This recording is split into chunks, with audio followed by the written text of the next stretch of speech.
We're here at this great gathering for voting reform, which in many ways echoes the struggle in previous centuries by the Chartists and the suffragettes to simply demand a fair voting system and a representative parliament.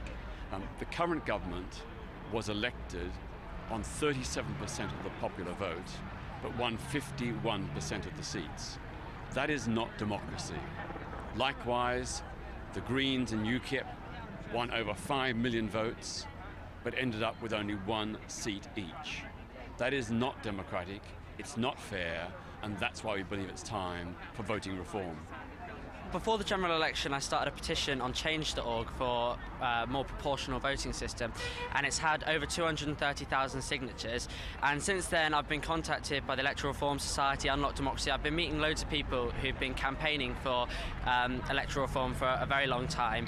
And we got together and we decided that it wasn't enough to sort of let the momentum that we had around the time of the general election just slip away. We needed to do something big now to keep things moving. A lot of people are angry about the election results, and a lot of people who have never been involved in the campaign before are trying to do something now.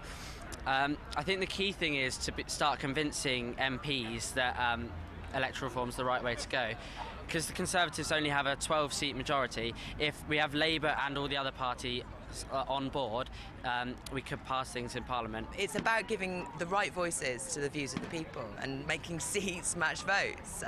It's incredibly important, and it does mean that a wider range of voices are heard, and a wider range of people from different backgrounds are heard too. It makes a difference that under PR generally you're electing more than one candidate at a time, and that means that parties don't have to select one person, one big man they think can win. They can select a range of people to represent the electorate better, and you do get more women, more people from ethnic minorities elected when you have a PR system as well.